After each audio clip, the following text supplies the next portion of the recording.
Sound assembly, sound assembly. Fall in, formation, and welcome back to another episode of the Sitrep Podcast.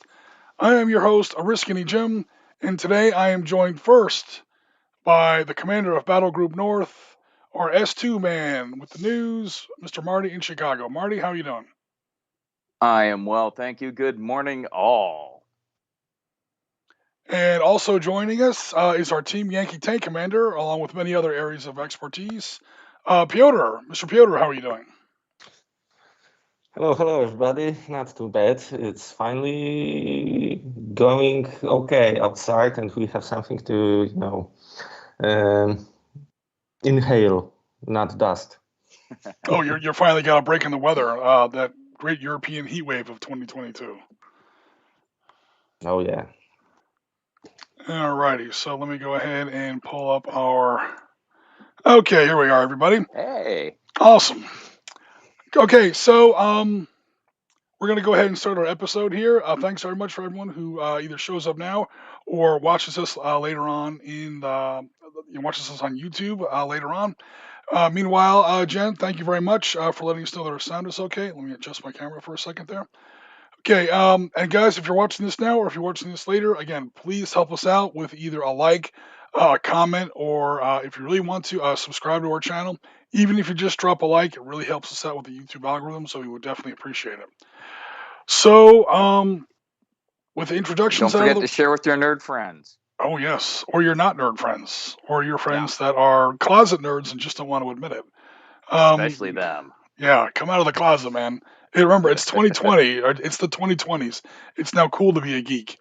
Everything that we used to get made fun of in high school, we're actually running the world now. It's our turn, damn it. Hashtag. Okay, anyway, enough of that mess. Golden age of nerdiness. There you go. Here we go. So, let's go ahead and not keep everybody waiting. We can jump straight into hobby if you guys want. Sure. Cool. Marty, do you have anything new? You been working on anything the last couple of weeks? A ton of hobbying, but not a ton of modern military stuff. Okay. So I'm working on the Pelennor Fields starter kit box for Lord of the Rings, Middle Earth strategy battle game. So that's been a lot of work because I've completed all the horses for Rohan that come in there, as well as the there's 3 Gondor mounted riders. So I did all the horses at once, working on the riders. That's primarily what I've been working on because Frank wants to get started playing that again. He played it years ago when it came out, and he's like, "Oh, I didn't know there was anyone else around here." And he's like the next town over. So nice. I said, "Okay, well, I'll switch gears and start painting up some of that stuff so we can play." A cavalry is cavalry, especially like Lancers. If it's the Scots Greys, Napoleon's Lancers, Agincourt, or Pelennor Fields, it all basically works the same. It has 4 legs and shits a lot, so no worries. Yeah, and they're pretty good sculpts for the most part. Didn't have to do a ton of cleanup on them. If it was a display model, I would have put a lot more work into it on some of the seams and joints and whatnot. But I just want to push these little dudes across the table and go beat somebody's ass with them. So yeah, eventually it comes to the idea that terribly concerned. Yeah, eventually it comes down to the idea that this is a gaming piece. So I mean, we've all had that moment, and we've had that discussion a bunch of times. If you're going, look nice. Yeah, if you're going for a crystal brush or a golden dragon or who knows what kind of award, that's different. But right, especially if you're a guy like me who does like 15 mil or 10 mil, and I need armies. I need armies upon armies. There's never just like one miniature. There's dozens, if not hundreds. So nonsense anyway. Okay. I was just saying 5 colors, some dark wash, a dry brush, a good base, and rinse and repeat because you've got 199 more to go in order to have a decent army going.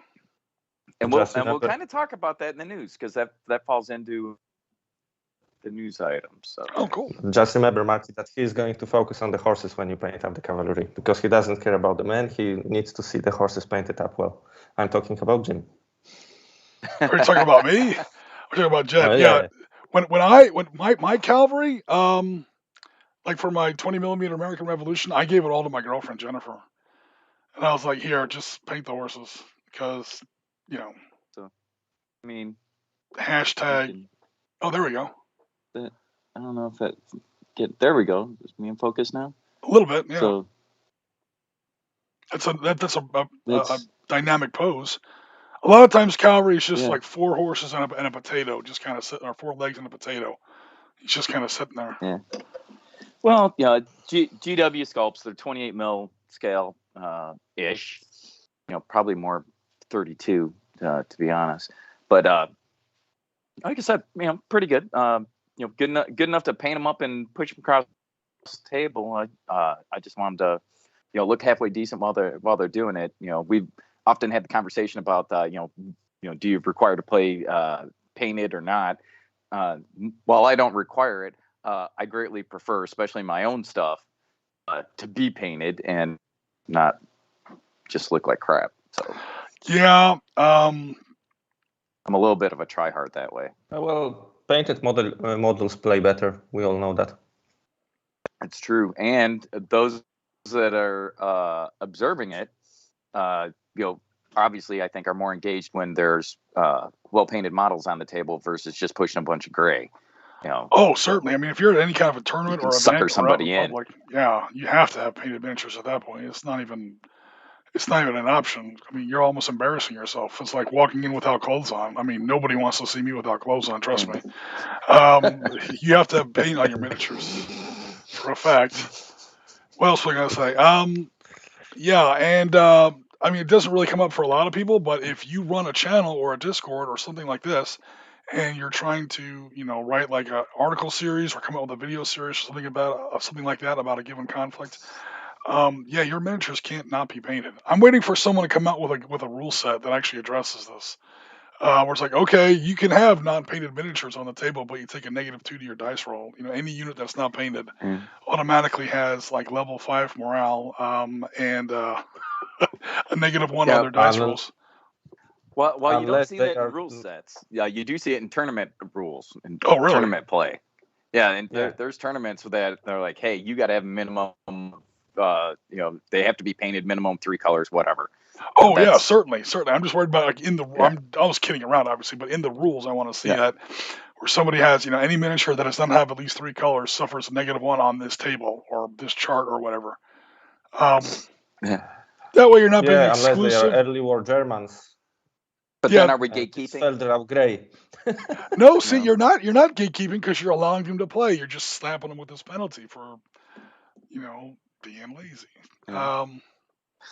Or hashtag hex encounters. You don't have to paint any miniatures. Hex encounters. Yeah, there you go. There you go.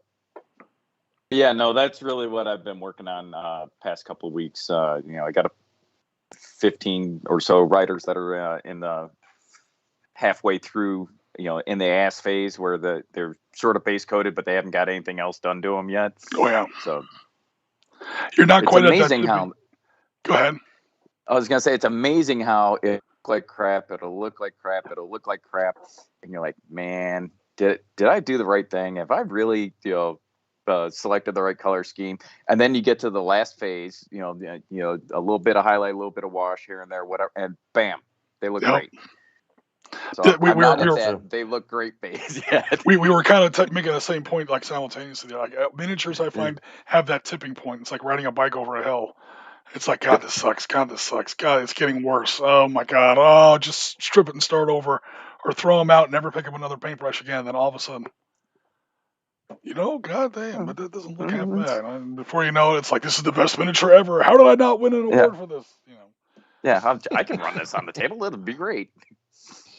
Yeah, and base coating is basically for most demanding part of painting miniatures because it takes most of the time and it doesn't look good, as you were saying, Marty.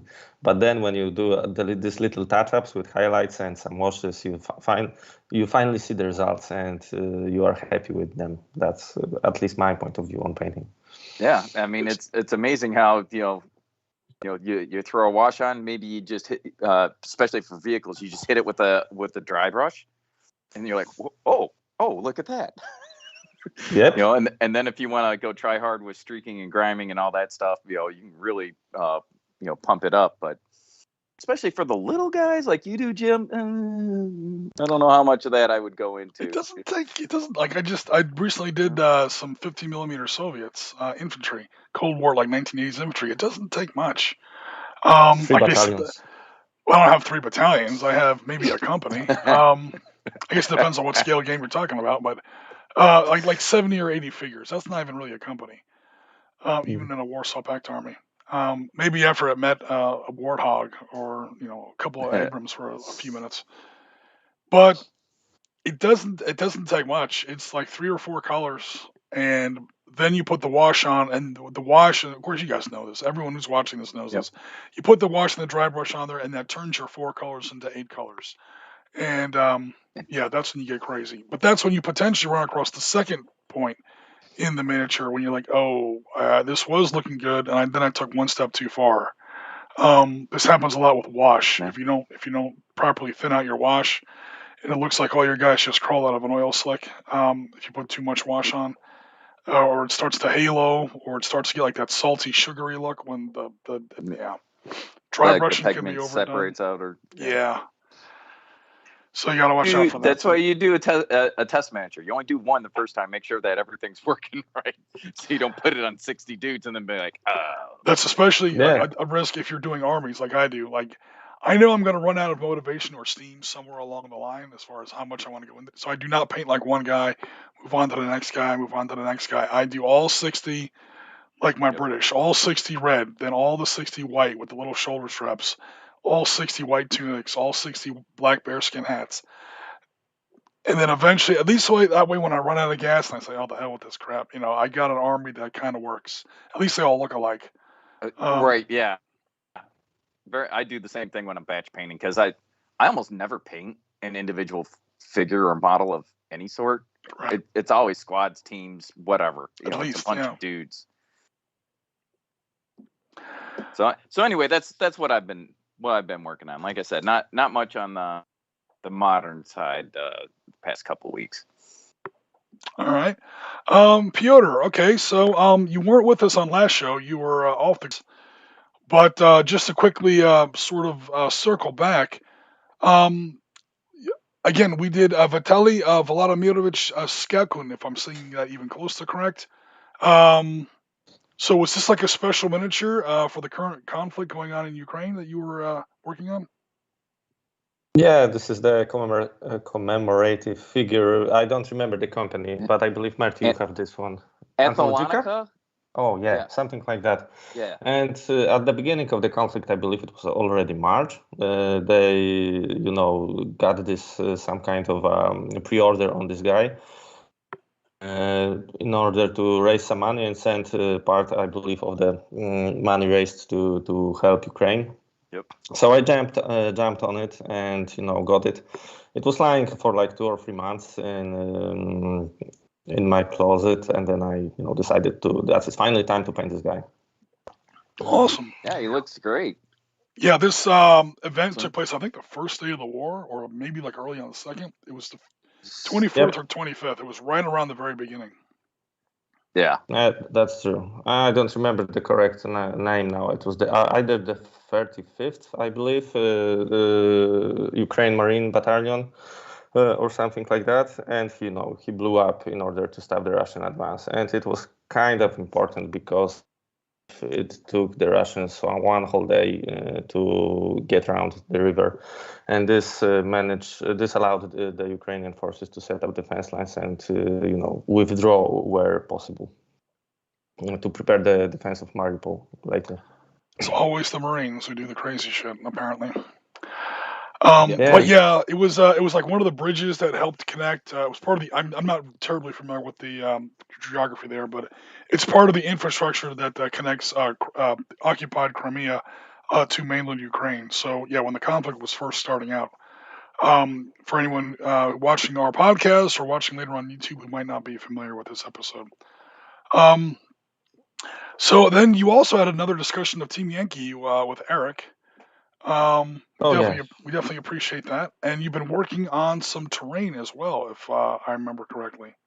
Let me see if I can yeah, find it here. because that's true. Because I lately bought, I believe, 3 or 4 buildings from Laser Cut Buildings. It's a small Polish company, but they are making some nicely looking terrain. That's quite cheap actually. And I finally got around to build them. I have 4 of them yet unpainted, but as a side note, I managed to undercoat one of them yesterday because it was not raining, so I could go out with the rattle can and do it. And they are waiting to be painted. But I'm working on the IDF forces now, so Oops. basically There we some go. Merkava tanks. Some of them were waiting like 6 months to be undercoated. The second platoon was waiting like a month, I believe. They are finally got their undercoat, so all my IDF forces that I have built are undercoated, and I'm working on the infantry. So the infantry now has their uniforms painted, and I finished doing the webbing today. And it's a slow process for me because I don't have too much time lately to paint, and I hate painting this little 15 millimeter infantry. I prefer 28, but on the other side you can do like I believe there are 43 figures over here in like 4 hours when it comes to putting one coat on all of them, and that Yep. would be like 10 or 12 28 millimeter figures for me at least. So yeah, I was doing that, and apart from doing the Israelis, I have recorded another battle report, Team Yankee, so French versus Syrians, lately with Arek. Sadly, the Syrians won, but they got hell of a beating. I believe 85% of their units were destroyed during the process, and the Mirages did their work actually, because on first turn they managed to destroy like 15 of Syrian ATVs, including almost all of the Shilkas, so that made I was gonna say he's got 4 easier. Shilkas in this shot. Holy crap! I don't even own Yep. 4 Shilkas. I think I own 3, but they're in 2 different armies, like 1 Iraqi and 2 Soviet or something like that. Maybe I've got 2 and 2, but yeah, I couldn't put 4 Shilkas on the table if I tried.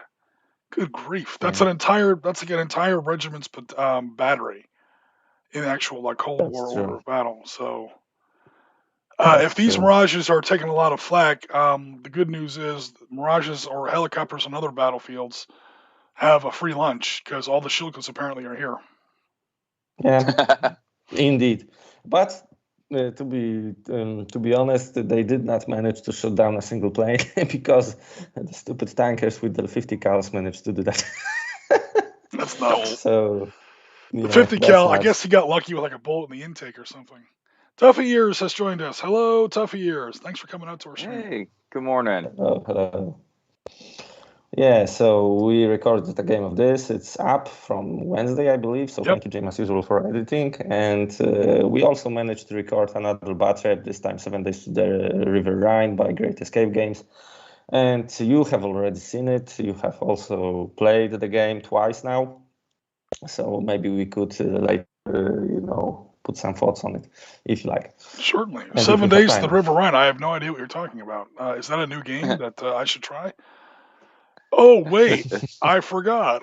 No, I'm just playing around. Yeah, it's an awesome little game. We can definitely talk about it. So anything else in hobby or? No, not really. Not really. Well, I've been watching some movies lately. It's another, yeah, especially some 2 Korean ones about the Korean War. Surprise, surprise. So one was, I believe, the front line or something like that. I don't remember the English name, but it was about getting one of those hills just before the end of the hostilities over there. Pork chop When hell? they declared, when they declared the truce, and it was like still 12 hours of water. Cool film, because I won't spoil the plot too much, but there are the North Koreans and the South Koreans, obviously, and they are exchanging gifts up on the hill because it's changing hands once in a while, and they are, leaving presents. Like one of the guys are leaving some rice wine and letters to their families in the South, and the guys from the South are leaving them some, food and stuff. and they basically almost know each other with each other. So it's a great movie. And the second one was about two guys, two brothers actually, that went to trade, how they changed. So I highly, if you are interested in the Korean War and their perspective on it.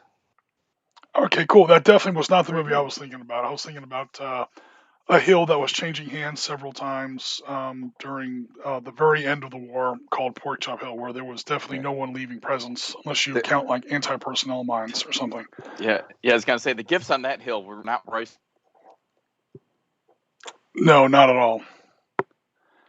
All right, our Skype call seems to be pretty unstable here. Guys, we're going to try and push through it. Are you guys able to hear me? Yep. Okay, cool. So hopefully you guys can still hear this. Hopefully we will not lose the Skype call here. All right, so going on to my hobby super fast. We started off our promised Solomon's 80th anniversary commemoration games with a Valor and Victory game, recreating part of the action on Tulagi. Or Tulagi, if I'm pronouncing that right. So this is what was going on at the very beginning of the Solomon's campaign in the South Pacific, more famously adjacent to Guadalcanal. But when we ran this game, I think it was on August 7th and 8th, the fighting 80th anniversary wise hadn't actually started yet on Guadalcanal. So fighting started right off the bat on Tulagi and wrapped up relatively shortly. Like the whole battle took place in like 36 hours. So we took care of that. I think this was the game with Piotr. So thanks very much for trying out this game with me, Piotr. Definitely appreciate it. No problem. It was a fuck up. I lost. No, it wasn't. It turned out exactly like it was supposed to. I get to win a game once in a while, especially when I'm playing U.S. Marines, especially when I'm playing U.S. Marine Raiders. So, I mean, come on. We also had, like Piotr was mentioning earlier, a second game of 7 Days to the River Rhine. This is a game that Piotr actually turned me on to earlier on. I think it was like earlier in July, late July, early August.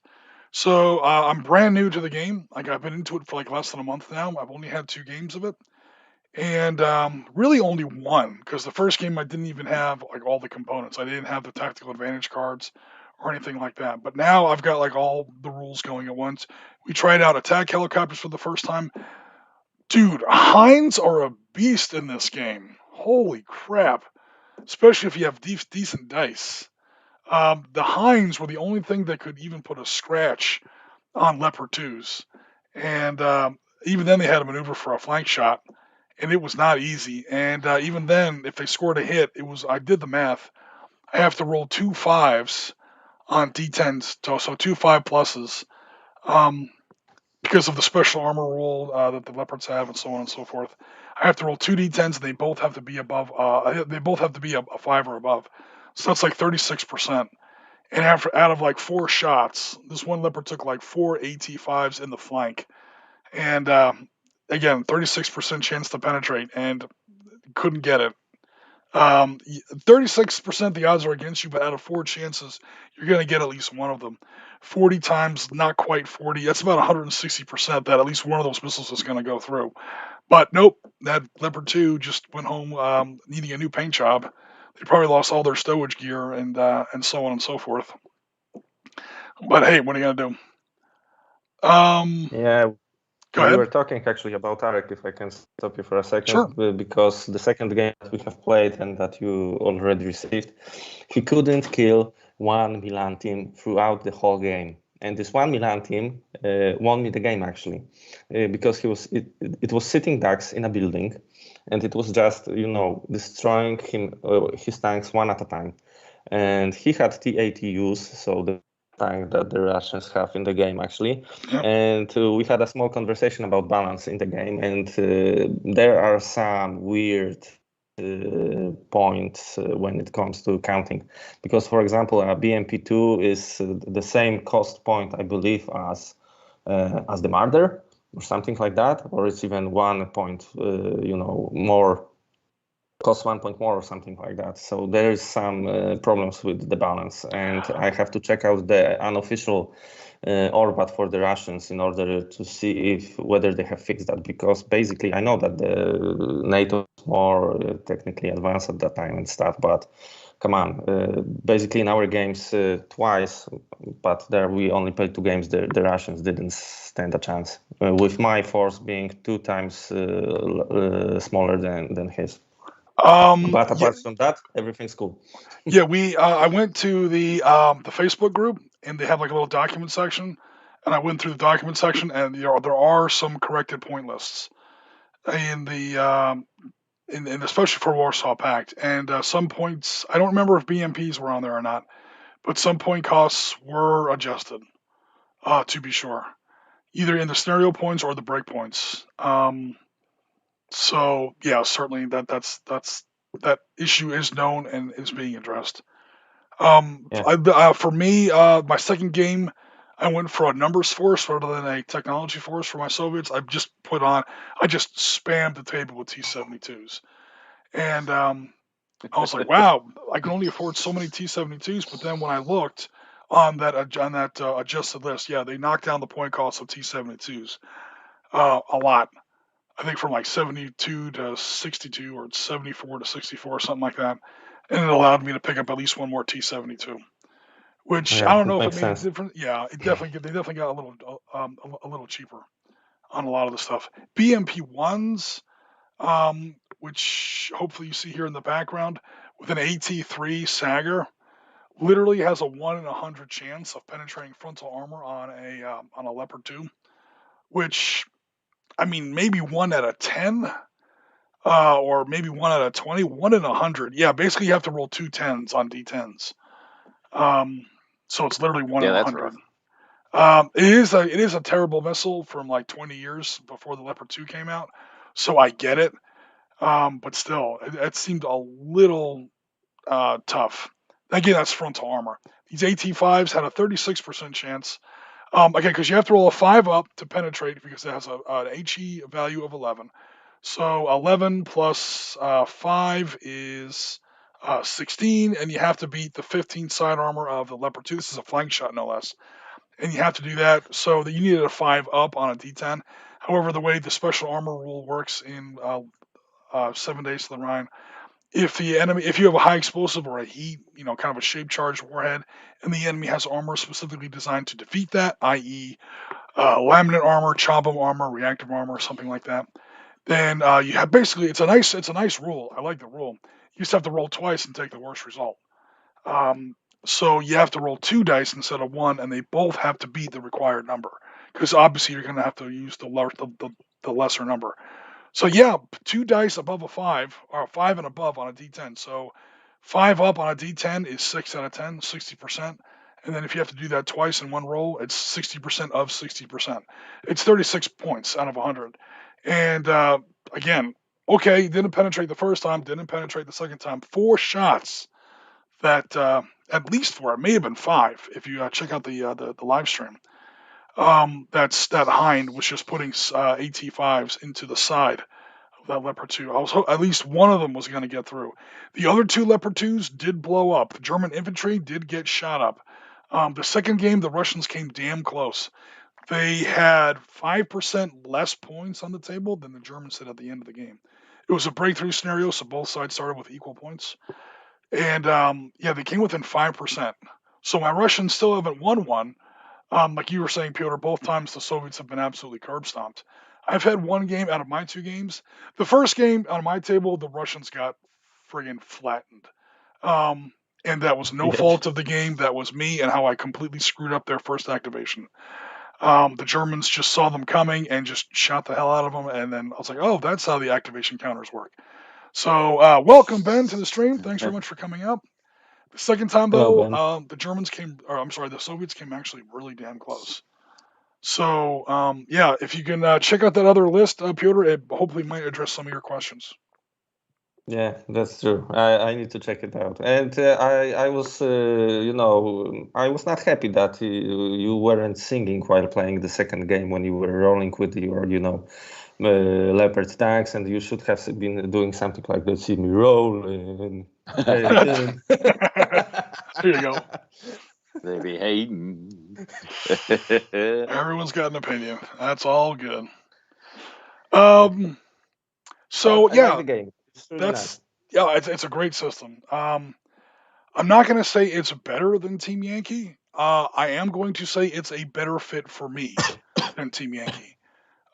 Because of the kind of battles I like to play, the size of my living room, the size of my dining room, or whatever, the scale of miniatures I have.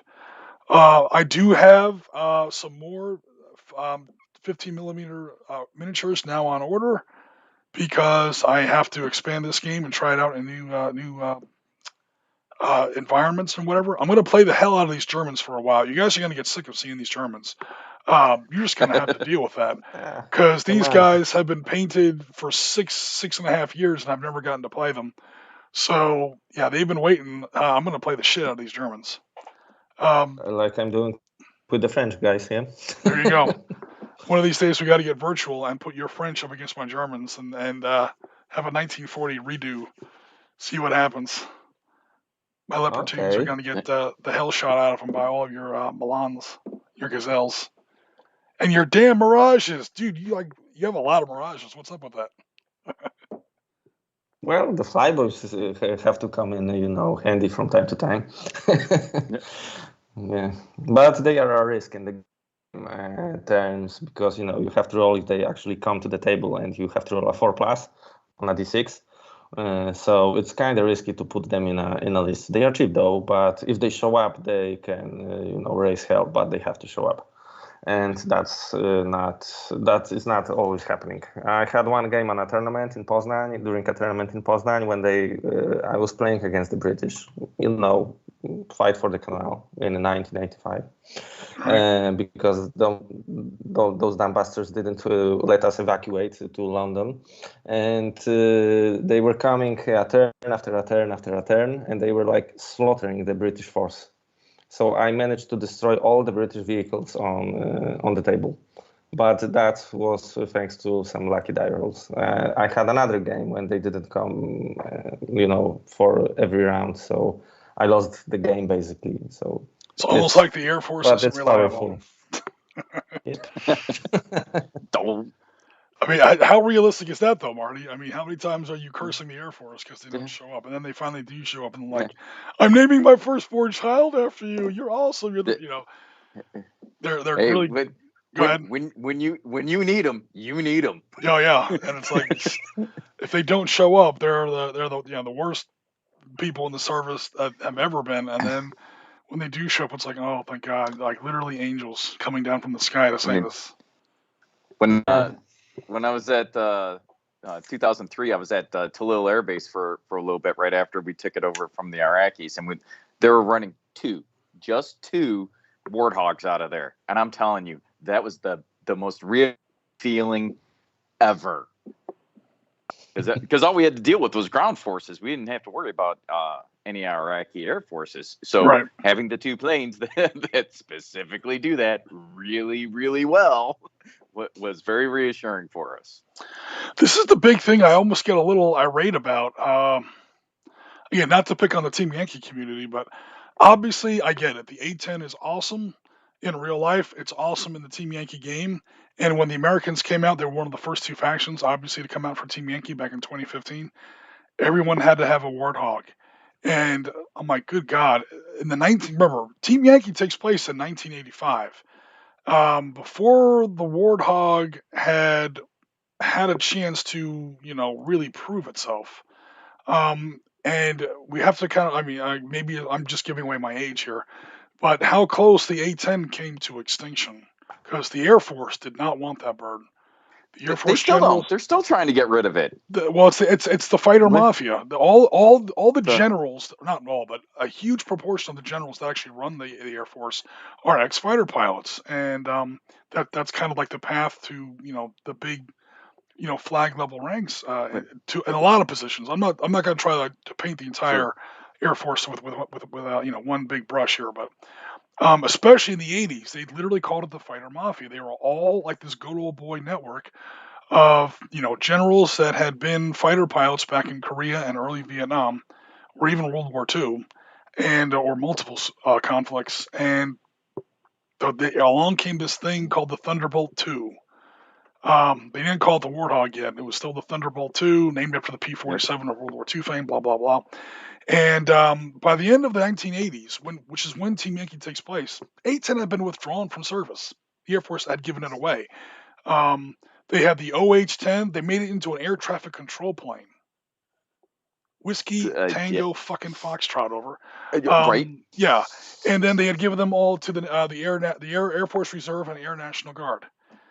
Then comes a little something called Desert Storm, where the A-10 burned down half the Middle East without breaking a sweat. And the Air Force was like, wait a minute. The Air Force? We may want some of those back, It was all Reserve and National Guard dudes that did it. That's all they had. They're the only guys flying the friggin' plane by that point. The Air Force didn't have it. So again, these you're playing Team Yankee in the 1980s. Okay, maybe it's like day 5 of World War III, where first of all, World War III is going to last till day 5. What's the weather like? That war never happened. No, I'm busting on myself here, Piotr. Calm down. Don't get put your shoes back on. That. Yeah, but in all seriousness, you can't judge Team Yankee by its historical accuracy, but it just bugs me a little when I see all these Team Yankee, all these A-10s over at Team Yankee tables. I'm like, yeah, but anyway, tiny thing. What really gets on my nerves is when people put helicopters on both sides of the table. That bugs me. But again, it's not the system's fault. That's the players. Yeah, but they put out the new Warsaw Pact book this year, and you have. Okay, you guys are back. Oh, hey, how you doing, buddy? The Skype issue might be on my side this time. Wow, first time for everything. Because you guys are experiencing the same problem at once. We're just talking about Team Yankee aircraft. Tuffy Ears has 4 links. Tuffy Ears literally answers my question with her next post. 4 links, 2 Heinz, and 2 USSR flying tank things. Yeah, that's the Su-25 Frogfoot. One of the worst knockoffs in the history of the business. Then again, I don't think it's really supposed to be a knockoff of the A-10. People say it's a terrible knockoff of the A-10. I don't even think it's really supposed to be. But I think it gets characterized as that, and it's going to come up short. Well, the Frogfoot was designed to destroy some stuff that was behind enemy lines, actually, not to destroy tanks and stuff like that. Right. As far as my knowledge goes. But when it comes to Team Yankee and some unreliable stuff and not historically correct, they put out the new Warsaw Pact book. I don't know if you have heard it. Was because we had this internet connection problem, and then they gave some T-72B tanks to the Poles, to the Czechoslovakians, and so on. And this tank is quite imaginary. It never entered service, and it's in the books. So the players are to fault, and basically the system is to fault, because it allows you to have these stupid tanks that were never, present anywhere except some mind of a designer or something like that. Well, they've made those kind of mistakes since the beginning. Because the Sergeant York was in the American list, from the start. The M998 or whatever the hell it was, the Sergeant York. One of the worst systems in the history of the business. But the Germans had the Gepard and the Soviets had the Shilka. So because all these lists have to be the same because it's a tournament game kind of thing, the Americans have to have some kind of gun-based, anti-aircraft system. You already had the VOD, so why was the Sergeant York brought in? But they brought it in, and everyone had to, shit a chicken over, how unrealistic it was. Shit a chicken. Yeah, I mean, I remember the forums, man. People were losing their shit over that. How dare you put the Sergeant York in Team Yankee? And it is. And they're like, well, and then people will come to the defense. Well, World War III, everyone brings in everything they possibly have. I'm like, they only built 3 of those, and they quickly wound up as shot up relics out at Fort Irwin somewhere.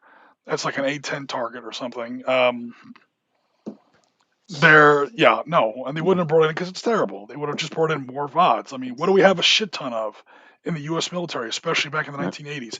M113s and M61 six-barrel Vulcan guns. That's literally all of our fighters. That's So yeah, they slap the Vulcan on top of And a on top of an 113, yeah. M113, and boom, you've got a poor man's Shilka kind of thing. Okay, great.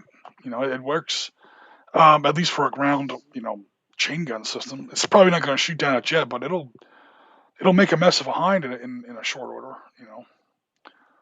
Um, And, Yeah, and of that's course, true. the air defenders who man that thing also think that if there's any chance for them to get a ground target, we laugh, but Egyptian 'Cause that- Shilkas fucked up some Israeli paratroopers in Yom Kippur with that.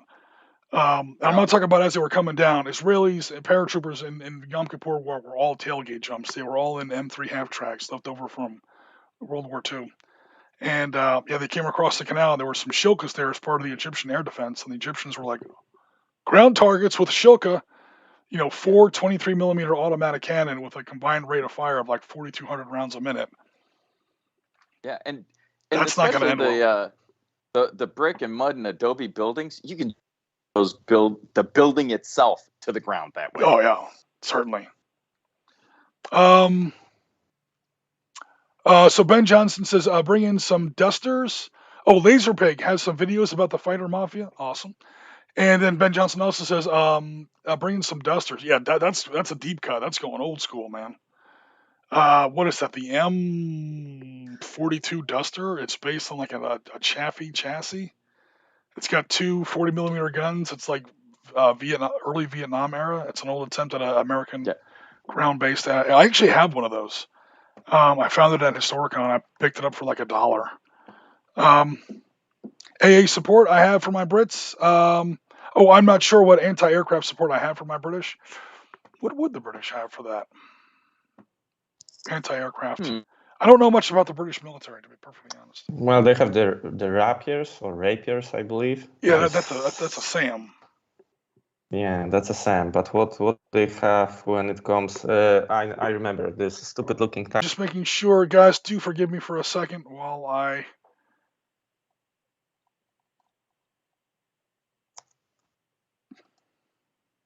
try to shut down some stuff that might be causing a problem. I don't have multiple Skypes open, so that's not it. Okay, we'll just push through because I don't want to screw up too much of the stream here, guys. Everyone, I do apologize if we're having some technical issues, but that's pretty much the internet. We're kind of at their mercy. So we got off on a tangent there. To move forward with what else is going on in the hobby, we are getting ready later today. This game will not be streamed live. I'll be recording it, and it'll be edited and put out later on in the week, or maybe next week. But myself and Dylan, my friend in Australia, are going to be playing some Kokoda Trail battles later on today, in fact. So Kokoda Trail is a spot in New Guinea where there was a small but very, very ferocious campaign going on to protect Port Moresby from the Japanese units of 55th Infantry Division, 17th Army. Basically, it was another smaller version of Guadalcanal taking place like maybe 150 miles, 200 miles over to the northwest of where Guadalcanal was going on. So again, we're in the 80th anniversaries of this. This has happened to me more times than I care to count. Whenever I bring up Guadalcanal, especially in an anniversary sense, people from Australia in our community or in other communities come at me with, how come you don't talk about Kokoda Trail? All right, we are not only playing Kokoda Trail, I'm playing Kokoda Trail with a player from Australia. So everybody just calm down. Boom. Boom, all right? Yeah. We are doing Kokoda Trail. We're doing it right. And hopefully this game will, we're going to play it later today, and we're going to go ahead and record it, and it'll go out hopefully in a week or two. And last but not least, what else is going on here? We have getting ready for tomorrow's game of Panzer Leader. Now, this map is already out of date. I've redrawn this map to make it a little bit more stream friendly. But this is a game that was requested from our friend Rasmus to do Panzer Blitz or Panzer Leader, kind of the same system, just different settings, in the Russian front or the Eastern Front in World War II. Gee. Part of Manstein's backhand blow, as they call it. It's pretty much Germany's last operational scale victory in World War II. Late February, early March 1943. This is the last time they won anything more than just a local tactical victory. They actually gained hundreds of miles of ground left. It culminates in the Third Battle of Kharkov, again in mid-March of 43. It also sort of sets up the geography for the Battle of Kursk, which we've covered in huge detail earlier. I think we did the 75th of Kursk a while ago. In an article series, and then we've also done it here in some war games on the Sitrep Podcast. So that pretty much wraps up our community. Then we go into what the community has been up to. So again, our friend Dylan has been doing some Queen's Own Cameron Highlanders. Yeah, he's been busy. That's a lot of tartan. Yeah, he painted he hand painted Yep. the tartan pattern on there. Wow. So yeah, let me get some slightly better pictures of that there. That's nuts. I've never tried anything like that. That's an ambitious project. I don't know I would go there. I've done like not even in 15 mil, but 20 mil. I think this is 28. But in 20 mil, I've tried to paint like rank insignia on the shoulder for like NCOs. I've never gone for anything anywhere close to this ambitious as far as hand painting a pattern onto guys. So this guy's checking his watch. Apparently, he's letting us know that we're running over time on our stream. He's also been working on, this is again more Dylan's work. He's also been working on some Lord of the Rings. So you're not I was alone. going to say, look at There this you go. guy. All right. Axeman of Lossark. Am I saying that right? For War of the Ring? I don't know. I don't know anything about Lord of the Rings, but Yep. No, those are some good looking dudes. Yeah, I like how the chainmails went. How he managed to do the chainmail on the guy on the left. Yeah, totally. I love the washing into the recesses. And then I'm not sure if he dry brushed or if he like kind of wet brushed like lightly over it, but to get the highlights. Yeah. In the link pattern. Yeah, a little overbrush in there, and yep. Yeah, it looks good. And then go back and look at my guys. Toughy Ears has been Toughy Ears has had some extra stuff. Oh, rapiers and blowpipes is the anti-air for my Brits stuff here. Speaking of Toughy Ears, cool. So some British infantry that came free with an order. So sometimes a warlord will send you like free stuff when you get a big enough order, and you wind up with some extra figures. So this is what she's been working on. Now they haven't come with the weapons, is what she puts in the Discord. So she drew this guy like she painted this guy throwing a grenade, and it looks like this guy's either coming up to the front line or coming back from the front line, carrying some crew served weapons or support gear. John Sowerbait, absolutely, has been doing some Parthians versus Indians. I don't know if he painted these guys or if they're a friend of his army, but he's been playing some games, going back to ancient times. So I first saw the Indian war elephants, and I was thinking Alexander the Great near the end of his campaigns in the East. This is kind of the one battle where I won't say he lost Alexander the Great, but the battle cost him enough to where he wasn't able to obviously invade India. So he was finally turned back. He may have technically won the battle, but he wound up getting turned. He was doing Parthians. Parthians is kind of I don't know if this battle took place historically, but Parthians are kind of a civilization that that existed in what is today Iraq and Iran. Way back in the day, like during like early Roman times, Roman Republic, and then early Roman imperials. So after the Persians, but that same general area. I don't know if they ever fought the Indians. I don't know that much about ancient warfare. I know enough to be conversant, but I'm not an expert by any means. And then Warhammer Grimace has been working on some Chinese warlords. Now, this project I kind of got interested in. Notice he's got Mauser K98s, he's got German grenades, he's got a Bren gun, all kinds of different headgear. This is where you have to buy little units from several different kits to sort of, you don't kit bash the individual figures, but you're kit bashing an army together. an army that maybe isn't terribly well covered, or it doesn't get a lot of attention or focus in miniature gaming or history in general. So Chinese nationals, the Kuomintang, when they fought during the Second Sino-Japanese War, 1937, and then also Chinese warlords. Chinese National Army back in those days had oddly German-looking helmets. In fact, they may have been like World War I surplus helmets or something. I'm not sure exactly how that worked. So yeah, you wind up with some strange-looking gear, and you're gonna have to go to other armies and sort of like kit bash your way toward your target. So I thought that was a pretty good project. So I think Yeah, that wraps it's up. really looking nice. I'm sorry. Go ahead, Piotr. I like the guy on the left, the one with the grenade. Yep. A nice pose, quite funny actually, because he's looking like he's having no neck compared to the other guys. But I like the look of this squad. It's really diverse, and it's a fantastic build for me. So You've great got some job. good poses in there. Yeah, true. I just like the Bren gun and the Mauser. He's got his broom handle Mauser here, the pistol, and then right next to that is a Bren gun. Those are two things that should never be in the same army, except here they are. Because I mean, Chinese warlords, man. You build with you go to war with what you have available. That's right. Jen says, "I love the diorama backdrop. Cool." Yeah. Okay, so I think that wraps up hobby. Did you want to take us through a couple items in the news, Marty? Sure. Just a quick rundown. But so I hope you're all ready for World War II, because that's pretty much what this all is. so World War II. So strap in.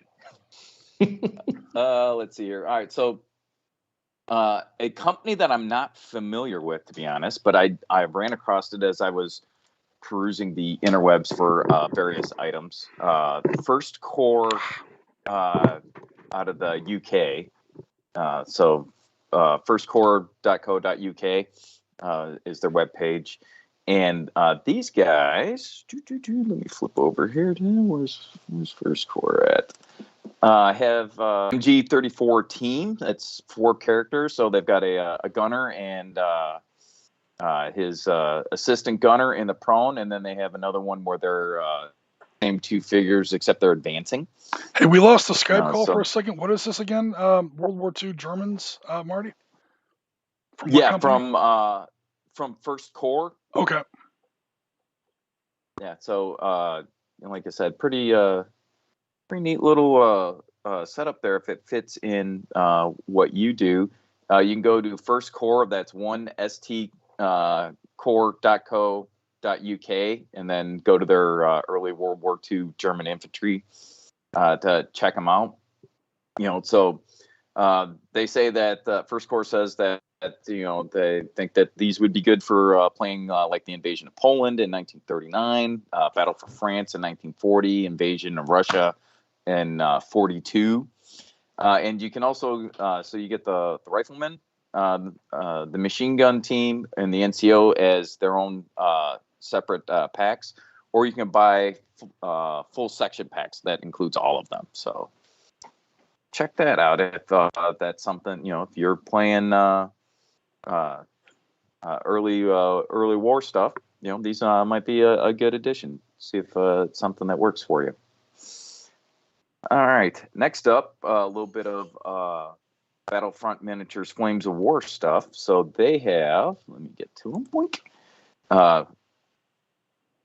They have a collection of starter sets for their new mid-war Eastern Front range. So I think it's 4 starter sets. 4 sets, 15 millimeter World War II guys, focused on infantry and tank heavy options for Germans and Soviets. They've got, here, let me flip over to the webpage and get a better description here. All right. Which, by the way, if you're interested in checking it out, go to Flames of War and then over to their Eastern Front. So they have Iron Cross, which is a German grenadier company, 21 infantry teams and 10 gun. I think is that 10? Yeah, 10 guns. They've got one that they call Enemy at the Gates. That's their hero rifle battalion. 30 infantry teams, 8 guns, and 2 vehicles. And then Ghost 30 Panzers, infantry mixed teams? panzer That's company. 120 figures? It's a bunch, yeah. Oh, okay. Just want to make sure. Yeah, teams wasn't a typo. It's a whole bunch of dudes. And if I didn't say it, or if I didn't say it correctly, the Grenadier Company, that's 21 infantry teams. Yeah, you said teams, and I was like, oh, okay. Yeah, no, it's 84 it's really guys. teams. Yeah. it's a bunch of dudes. And then, like I said, Ghost Panzers is a mixed panzer company. 19 vehicles total, with 7 infantry teams that go along with that. And then what they're calling Red Banner, which is a T-34 tank battalion, 19 vehicles, and 4 guns. And then, oddly enough, so we briefly mentioned like the Battle of Kursk. They have a Battle of Kursk 2-player starter set, as well as their Stalingrad 2-player starter set. Both of those are available. Again, go to your you can go to flamesofwar.com, click on the Eastern Front, and you have all of that stuff available. So a Stalingrad and Kursk, those were pretty small battles, so you probably have a nice small little skirmish kind of a kit, like maybe like 5 or 6 guys, maybe 2 vehicles, something like that. Well, never heard of them. Yeah, let's. It's kind of a footnote. You have to really dive into the history before you get to battles that small. Yeah, they're not very. Yeah, that's true. And basically, I like Battlefront because they always dig up something that you don't know about. Like some tiny little thing that you've never heard of. Yeah. I love that they're talking about Ghost Panzer and they have 19 vehicles in the box. Ghost Panzer is clearly the 7th Panzer Division. I would wager that 7th Panzer probably went through half of the Eastern Front and only had 19 vehicles in their friggin' division. The Germans, man, they were sucking wind by the time you get to 43. You get a division in a box, basically. Basically, yeah. Well, there you see. You should talk to John over there about his marketing. You could call it a division in a box. for those non-politically favored German divisions in the in the mid and late part of the Eastern Front, they what's his name, Sieg Dietrich, lamented during the last battles at Lake Balaton. He said they call us the 6th Panzer Army, so it goes from division to corps to army. They call us the 6th Panzer Army because we only have 6 Panzers left. German army was hating life by the time you get down to the mid part and the end part of the war, especially in the east. Yeah. Well, yeah, they were taking their beating like champs. Yeah. All right, so not to be outdone, Warlord Games has got some stuff going on too. So they've got a deal where if you buy one of their starter games, you get a free supplement book for a limited time. And then, when, like I said, when you purchase a starter set, you can mix and match, it says. You can add your own chosen starter set and supplement from the collections at various links. And I say that because they have an EU store, a UK store, and then a USA and rest of the world store. I don't know if they are the exact same stuff on each one of those stores, but you can mix and match a little bit of stuff there. Just go to head on over to Warlord Games and use the link of choice depending on where you're at, and check out what they got. I thought that might be a nice little tidbit, get a little free something. And then my final bit of news is modern, but it's not hobby related. I know you're thinking, wait a minute, that's what we do. But there was a recent article in the Marines.mil webpage, and the Marine Corps, I just wanted to show that there is an actual use for wargaming, and specifically tabletop wargaming. So the U.S. Marines with the 2nd MEF have a basic analytic wargaming course that culminates in a wargame scenario. They do it in Lejeune. The last one was at end mid-July. It was July 18th through the 22nd. It's a 5-day course that provides students, and these are primarily Marine Corps officers, a hands-on experience with designing, executing, and analyzing a war game in an instructor-led environment, it says. Wargaming is a form of strategy game that simulates warfare in a realistic tabletop environment that can replicate historical military scenarios or create new ones. It assists military personnel to train in the mind and art of strategic thinking, as well as to study real-world battles and future fights, essential to applying Marine Corps concepts to the 21st century. So I just wanted to say that there's familiar. There's legit uses for this, and if you look at the history of tabletop gaming, you go way back to how did this begin? This is exactly how it began. Yeah. It was armies trying to teach, particularly their newer officers, hey, this is how we do things, without having to go fight a battle or have 1,000 troops out on the parade ground and start to maneuver and fire with them. So I thought that was an interesting article, and I wanted to share that. The Prussians kind of started this way back in the 1860s with the Imperial General Staff. I'm sure people did it before then, but they're the ones that kind of made it famous. And the whole idea of running this to help train your junior officers. When I was in the Marine Corps, advanced squad leader was almost, I won't say required to play, but definitely encouraged. If you went into like the little battalion, like rec room or whatever, yeah, they had a pool table, they had a foosball table, and then they had a little box of advanced squad leader up on the bookshelf. And yeah, people were playing that actually quite a bit. They had what they called Marine Corps Institute or something. It was like it wasn't required reading, but it was a list of books that you could read that would add points to your cutting score for promotion up to a certain level. And one of the ones for NCO, one of the ones for Corporal, was Ender's Game, which is interesting because not only is it, of course, a science fiction setting. I'm talking about the book Ender's Game, the real Ender's Game, not the god-awful train wreck of a movie. But what they talk about in Ender's Game, if you read the novel and you actually get the real experience, is how wargaming can be applied, because half of that game is just about endless war games. And I won't spoil the end of the book because that's one of those books that you really need to read the end of the book. It's not quite the same as it is in the movie. Wargaming literally saves the human race. Again, read the book. Wargaming saves the planet, like the entire, by then multiple planets, the human race from extinction. It's a wargaming kid playing a war game who saves the planet.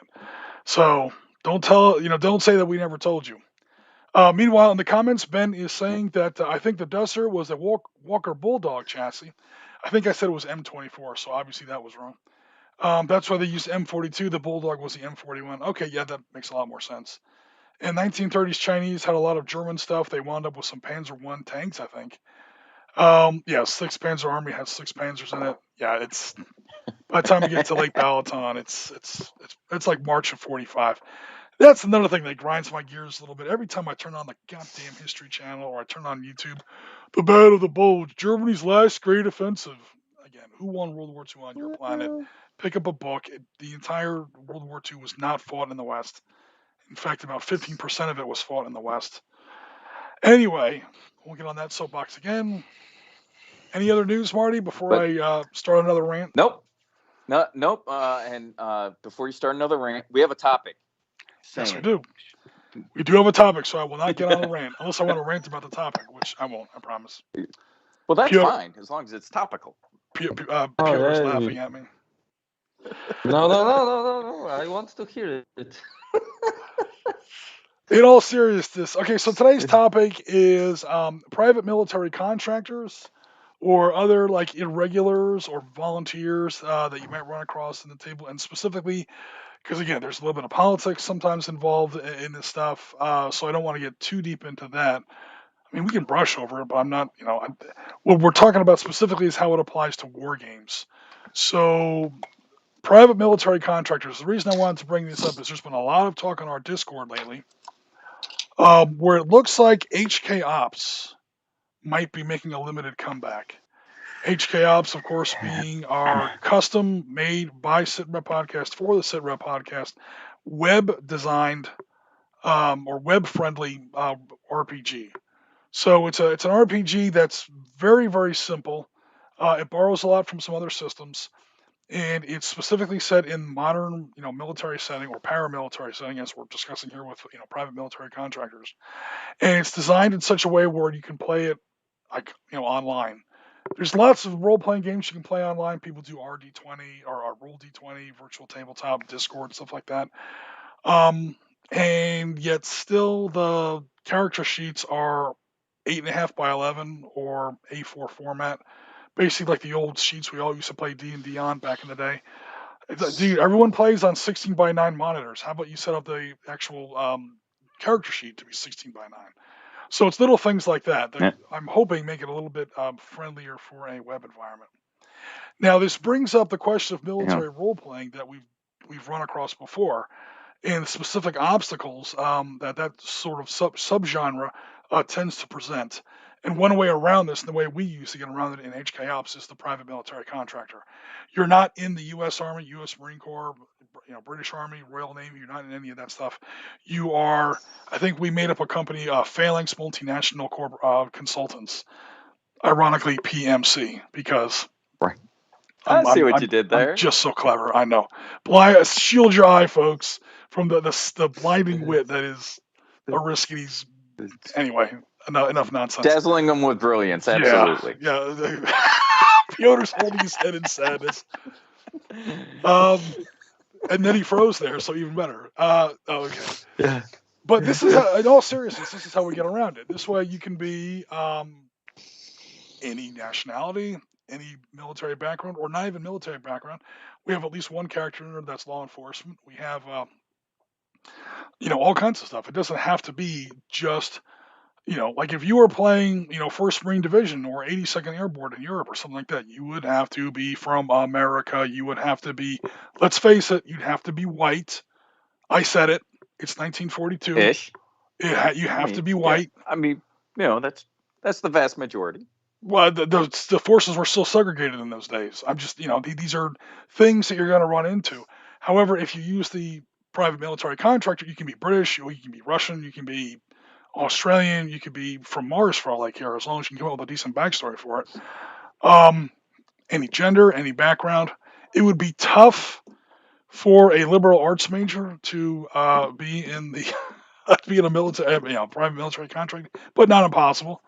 But basically, it's a role-playing game. It allows people more freedom for their characters. Now, how does this impact wargaming as opposed to role-playing games? Most war games assume a certain measure of formal military training, doctrine, discipline, and structure.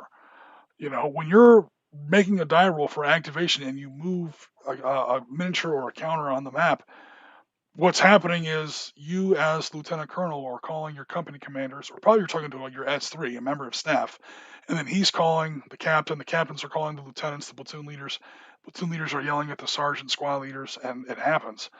Well, what happens when your soldiers don't have to do what you tell them because they're mercenaries or private military contractors, which is basically a cleaned up, politically correct way of saying mercenary, at least in some places.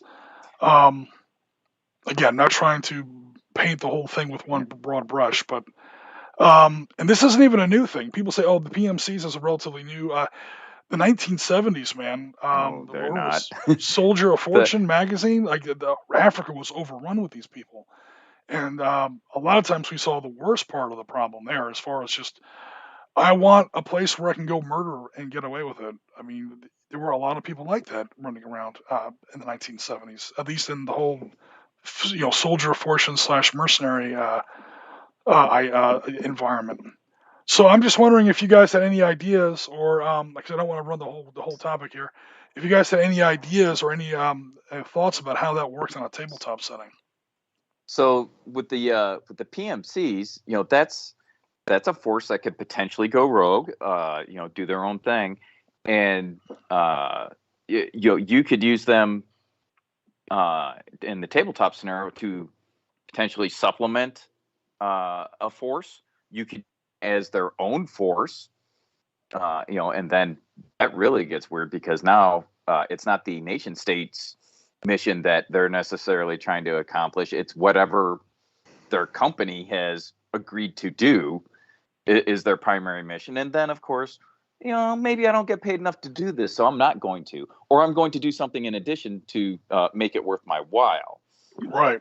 And, because they're totally not bound by the UCMJ or whatever their nation's formal military law structure is. Sure. And then Black Powder Red Earth 28 millimeter tabletop gaming, they've taken it to the next level. That's 2 PMCs that fight each other. There is no nation state involved. I mean, they fight in a nation, obviously. Yeah. But it is 2 private entities that are doing it, and they pull from the best of the best, like tier 1 dudes on one side, and the other one has some of those, but then they've got a little bit of the swarm thing going on. They've got a bunch of lower level dudes, but they've got many more of them. Right. So that's a really interesting environment to play in. So I mean, we've do a lot of stuff. We've experimented with that in HK Ops a little bit. Phalanx Multinational Consultants has a rival company called like Ares Security Concepts or something. And of course, they're kind of a sleazy company and they don't pay very well, so they attract a lot of trash. And therefore, once in a while, our players would run up against them. And of course, because they take, they're not as rich a company or whatever, not as high level a company, they accept contracts that PMC would kind of, turn aside. So they might wind up working for, less reputable people, and they don't, pay very well. So they have a lot more, like you're saying, a lot more lower tier people. Pretty much rebels versus stormtroopers kind of a mechanic, and before you know it, a similar kind of similar kind of situation. The other thing to think about on tabletop for PMCs is what resources they have available. Because if I'm the if I'm a special forces squad, I can get on the radio and I can call for artillery, I can call for aircraft, close air support, whatever. PMCs probably are not going to have that type of support. So you got to figure that part out. We've technically brushed up against this with 13 hours to 13 days. Right. Those guys were technically, now they were contracted with the government, obviously, but they were technically PMCs. If I remember GRS for the CIA. Yeah. But what support did they get when they called for it? That's what I'm saying. The PMCs often don't get support. Yeah. Yeah, they did. Those dudes didn't get squat, and they were just looking for drone support, for instance. There was a drone there on site that they wouldn't give them access to. Yeah, I'm pretty sure the drone was unarmed, but yeah. Yeah, but they wanted that information so they could figure out how to get back over to the annex or get back over to the residence, and then from there back to the annex. So they're not even sharing that information with these dudes. I'm like, sorry, can't do it. Well, because got something else going on. The DOD and the CIA don't always play together, and even if it's not malicious, they just literally don't know what's going on, or like what a left hand doesn't know what the right hand's doing. And especially under those kind of time frames, that whole incident was measured in seconds, and sometimes. Right. So when you have to go all the way back to Washington, D.C. in the middle of the night, sometimes it's tough to. Again, I'm not trying to excuse any of what happened in 2012, but there's a lot of moving parts to that investigation. So definitely a complicated topic. I do know that on the tabletop, Force on Force, which I think they're going to re-release, I heard, sooner rather than later.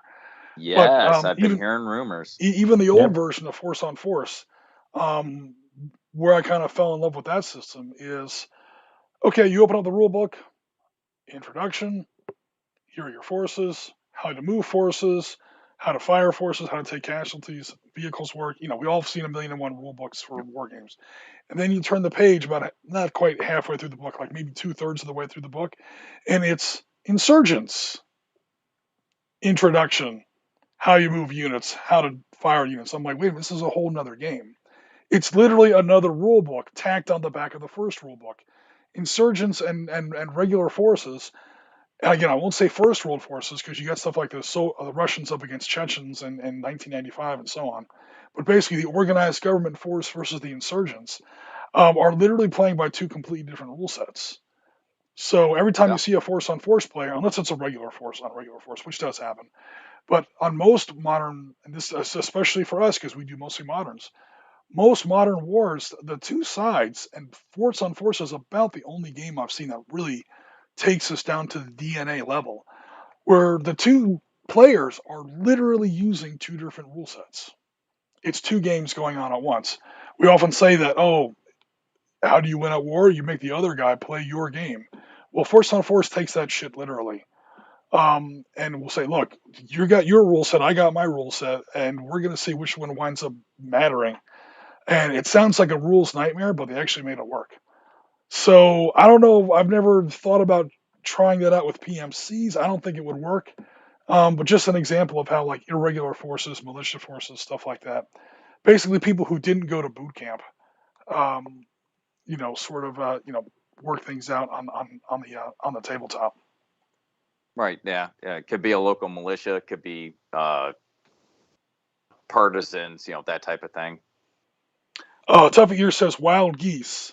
That name sounds familiar.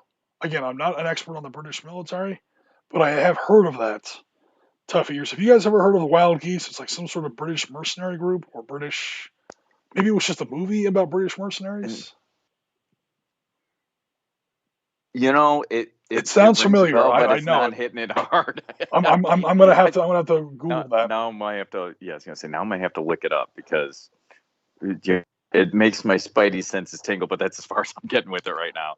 Yeah, unless it might be like part of that whole like the 70s were infamous for the whole Rhodesian Bush War and stuff like that. It was infamous for all these a lot of American but also a lot of European mercs going into Africa and doing God knows what. I mean, some guys were playing by the rules, but a lot of guys weren't. Let's go ahead and be honest. And then in the early 80s, there was a lot of movies based on that. Yeah. I think Wild Geese may have been a World War II thing, but I recently just rewatched just for fun, and it was free on YouTube. Dogs of War with Christopher Walken when he was like 28 or something. I swear to God, he's so young he looks creepy. It's man, that's a way back. I have not watched that in forever. 1980. Yeah, that movie is definitely at the next level. It says here they built 3,700 M42s. That's a lot, says Ben Johnson. That's a lot. I didn't know it was that many. 3,700 dusters. We must have given them all away because I don't think we ever had that many. But then again, this is an old system, so I could be wrong about that. So when it comes to mercs and PMCs and stuff like that, I know some companies actually make miniatures for that. There's several manufacturers. Okay. I mean, like I said, Black Powder Red Earth, all their miniatures are that. Which, by the way, they have excellent miniatures. People bitch about them being a little pricey, but that's because they sell them as enough to be a substantial force. So they're like $85 a set. Yeah, well, you get like 21 figures in there. So lighten up, Francis. It's not that bad. But Spectre miniatures, for instance, I mean, here. Or that's for 28 mil infantry, that might not be so bad. That's a little Spectre female PMC right there. Damn girl. Yeah. Yep. And there's her partner in crime. Come on. Her future ex-boyfriend. Oh no, another female. Oh, my bad. Yeah, I know I can't get that thing to focus. But yeah, I mean, Spectre makes a whole line of that stuff. I'm pretty sure Tim over at Special Artisan Service Miniatures has a bunch of dudes as well. I mean, they're everything I'm talking about is essentially 28 mil off the top of my head because that's what I lean into. But I mean, they're out there. You want to throw some PMCs on the tabletop? Just look around wherever you get your favorite 28 millimeter miniatures from and see if they've got a line. If you want to add them, if not, do a quick search. There's a bunch of places that make them. You're not going to have to do like a bunch of crazy conversions or whatever. Oh, cool. Also criminal elements. You can get the cartel dudes, and there's literally a set called Sicaro. I mean, if you can get nice. There's some straight up gangster guys that you can get if you're looking at adding those as a force to play against as well. We did Sitrep skirmish in the world of Narcos, the big drug dealing cartel, Colombia and Mexico series on Netflix. And to be honest, I had a lot of fun drawing those miniatures, or drawing those little counters, virtual miniatures, whatever you want to call them. Because I mean, it's Narcos, man. So they're going to be like kind of off the wall.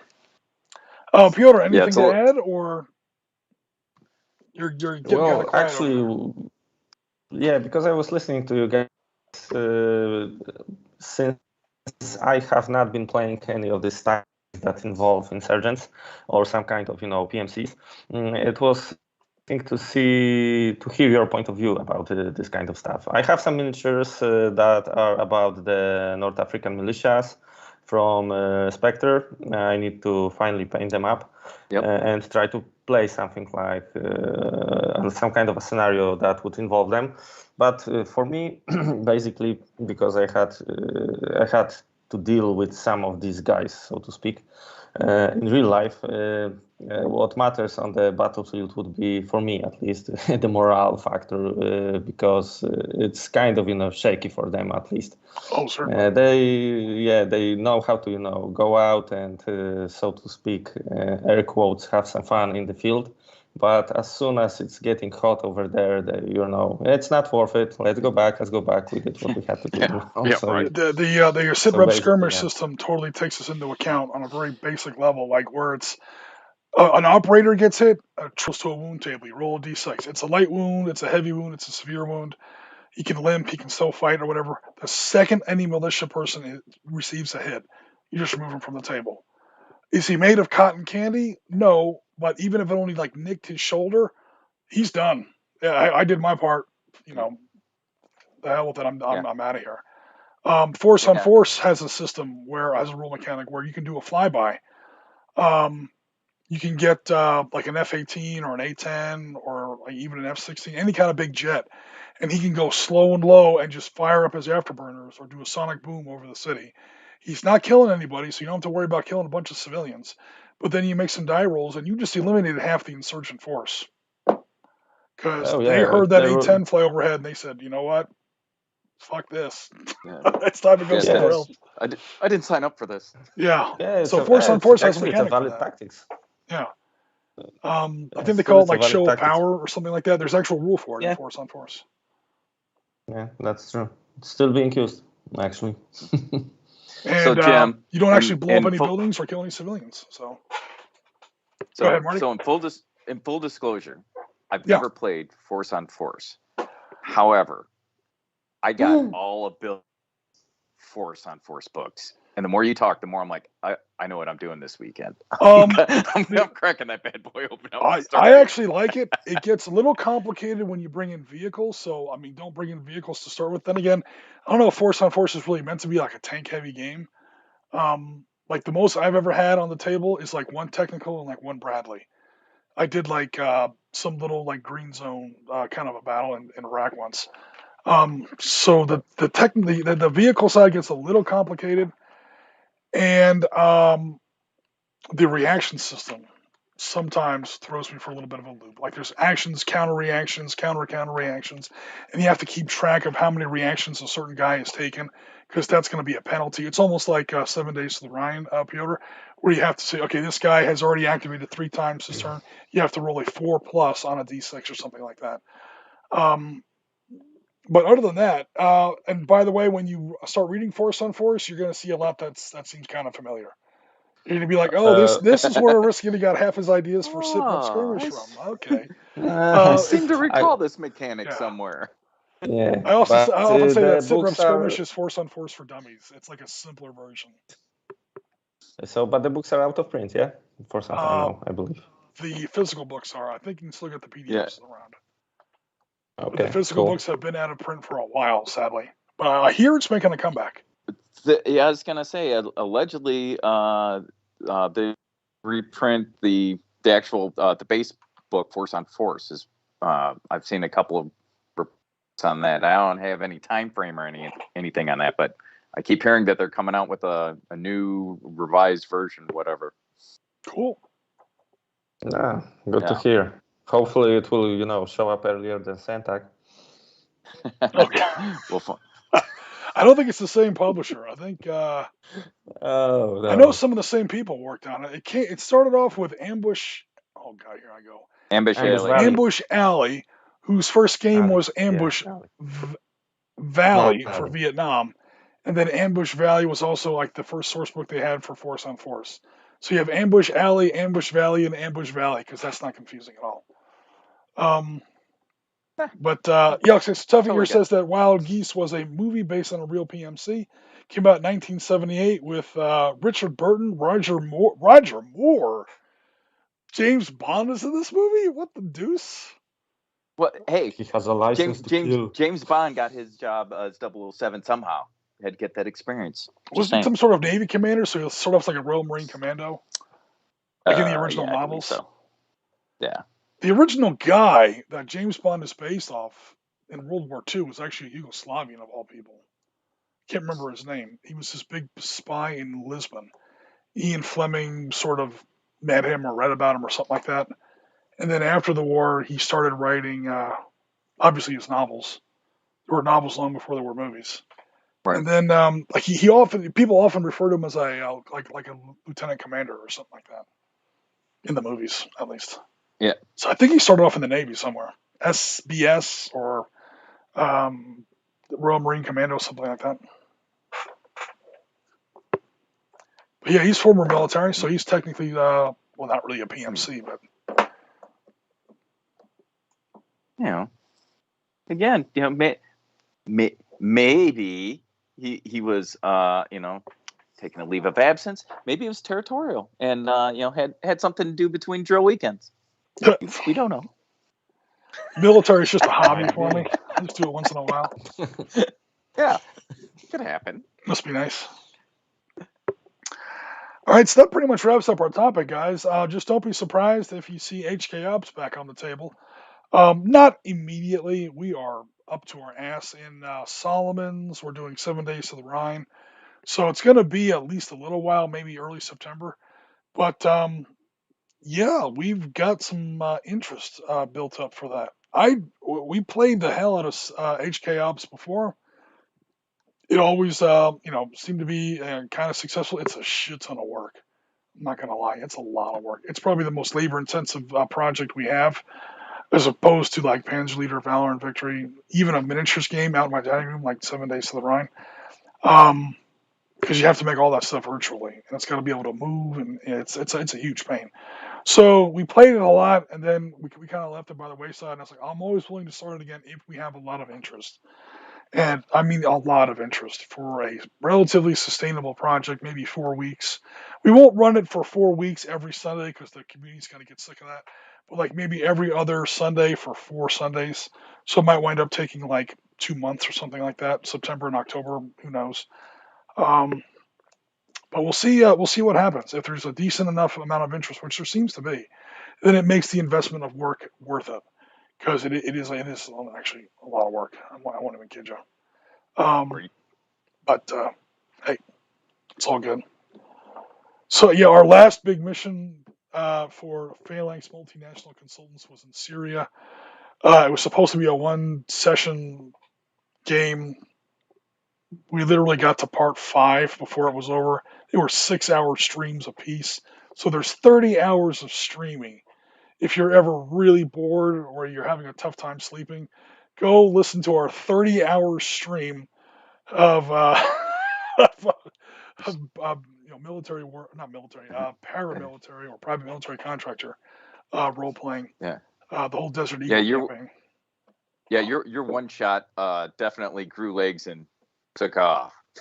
We had a couple where it was designed as a one shot. We did it in one shot. Most of them turned into 2 shots. We had one that turned into 3. And I was like, okay, well, this was 1. Oh, it turned into 2. I wasn't that worried about it. It turned into 3. Oh, wow. Okay. And then, 4 and 5. By the time we got to 5, I was like, let's make a big run. Let's make this a big finale. Because by then, everybody was up to a certain... The game doesn't have, levels, but the team has levels. Within the company, like a tier 1 team, a tier 2 team. You start off as a tier 3 team. You don't even get a name. You just get a crappy number. I think we were... what the hell were we? Team... Sigma 619 or something. The 16 founded in fiscal year 2019, almost like a training course in the military. But then you get up to level 2, you get a cool letter phonetic like Alpha, Bravo, Charlie, Delta. And then when you get to top level, then you get to make up your own name. You get Team Broadsword or Team Deathstrike or some stupid Night Stalker shit, some superhero name. But you don't get that until you get to tier 3. We were just getting to Team 2. Or to tier 2, and then I was like, you know what? We're close enough to where I don't want to run another whole campaign of this. Let's just make this one epic. Everyone have enough XP, everyone to kind of get to that next level. So we did it that way. Yeah, well, and if you pick it up, maybe you pick it up as tier 2. Well, we got at least one player, possibly 2, that are in the original group. So we got some players that are new. We got some players that are old. I got to be a little careful about that because it's like D&D where some players are, first and second level. Some players are 10th level. Sometimes that might not work. Right. For a whole bunch of reasons. So we'll have to kind of work into that.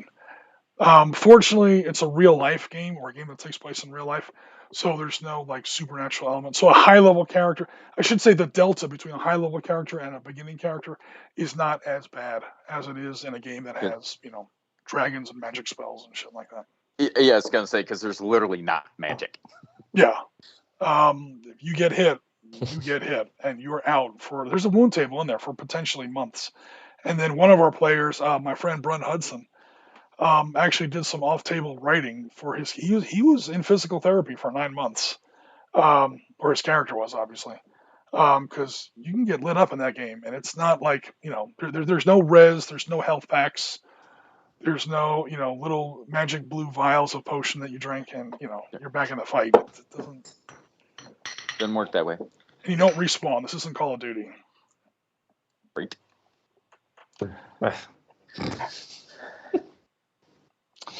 All right, so...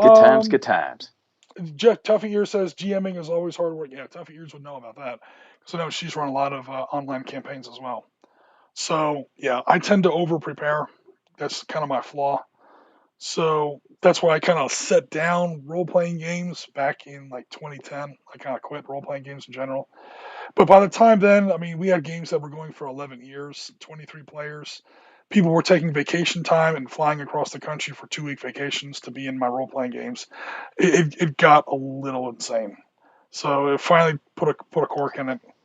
And now it's just something I come back to every once in a while. So we'll see what happens. But that's about all I had for the topic. Did you guys have anything else you wanted to bring up before we close out the show? Usually when I hear RPG, I tend to die. Yeah, right? Different kind of RPG. Yeah, not same RPG. But that brings up an interesting point. A lot of times people really like RPGs and not the other. I've played, interestingly, never both at the same time. G mood or a war game mood. Because they to an outsider, they may seem very similar. They're not similar. At all. But by now I'd probably call myself 95% wargamer. I only play RPGs once in a while when people basically ask me enough, and I feel like I can get like again also a very limited run. Another huge thing with role players and maybe other game masters will agree or disagree with me on this is to set a limited number of sessions. Because what happens to why do most people hate why do most people who hate role playing games hate role playing games? Where does that hate come from? At least for me, it comes from they just tend to fizzle out. They just tend to die out. You never get to an actual ending, a conclusion. That campaign never quite finishes. Everyone's always like, "Oh yeah, we'll get back to that someday," and then nobody ever does. Somebody gets married, somebody moves, somebody gets a new job, and it just kind of falls apart. One of the only semi-recent, I say semi-recent, this is 2010, successful campaigns I've run was Mage in the timeline of World War II. So everyone knows when World War II ends. So we had like a set number of episodes, and we knew when the whole campaign was going to end. And I think when players know from the start that there's a certain endpoint, there's always a light at the end of the tunnel. Um, the motivation to stick with it is a little bit better. So if underscore bold italicized if it's looking stronger, by the day, but it's still kind of an if. I'd say 60% chance. If we come back to HK Ops, it'll be a rather limited run. It'll be like maybe 4 episodes, maybe one campaign with 4 episodes in it, or 4 mini games or something. We'll figure something out. As I solidify my player base, and we would try it out. So it might be on some of our Sunday episodes is what I'm talking about to the whole community here. Sure. I'll see if there's any interest in a Twilight 2000 campaign sometime. Yeah, I got the book for that, Tough Years. The new was that Free League Gaming or Free League Publishing? Yeah. For Twilight 2000. I played the shit out of Twilight 2000 back in the 80s. Back when 2000 was the dark and murky future. Yeah. Um, Now it's 20 years ago. Yeah, now it's become alternate history. It's still fun. They changed the timeline a little. Actually, they changed it a lot, but not too much. It still takes place in the year 2000. I thought maybe they might say 20, like Twilight 2040 or something, but no, they stuck with 2000. But I won't get into that whole thing. But I did get the book. I read the book. I haven't tried it yet. The combat system seemed a little strange. Maybe I just haven't tried it yet, so I don't know. So yeah, that would be interesting, Tuffy. If even if I don't play in it, or if I'm not invited, because I wasn't invited in your last game, Tuffy. You're just saying. Oh, In fact, shots I fired. was actively disinvited live on stream, but that's okay. But in all seriousness, even just to read about it or watch it or something like that, because I'd be interested to see how that system actually plays out. It seems clunky when I read it, but I've been fooled by that before. Where a rule set reads bad, but then and you're like, I'm not gonna. This is gonna play right. But then when you actually start chucking dice, it plays a lot smoother than it sounds in the rules. So hopefully Sure. that's the case. All right, so I'm done. I'm for real this time. I started a whole new topic, but this time I'm done for real. Anybody got anything else, or do we close out the show? Yeah, let's wrap it up. Oh, Piotr was thinking about something. You got something in that bag, Piotr? Spill it. Yeah, I think we are going to go with Arek next year to the Team Yankee Continental Championships, actually, because they are doing a series. So then we are going to grind your gears about how the game it is without 100 points, and we will have a few episodes on that. Okay. For you. Yeah, don't think I didn't hear like the subtle shots and jabs you took at me in some of your Team Yankee discussions. Piotr, I know you did. Don't think I didn't notice that. It was a gentleman. I didn't say anything until now, but don't think I didn't catch that. I do listen to the stuff you send over, and yeah, it's appreciated. All right, guys, I'm just kidding, but in all seriousness, we are going to go ahead and wrap up the show. I have another game in about an hour and 3 minutes, and it's hot as hell in this office. I have to turn the fan back on. All right. You're playing the Kokoda trail, so it has to be no hat. Yeah, that's true. It'll make it seem more realistic. But we're taking off. Yeah, guys, again, if you're watching this video, please give it a like.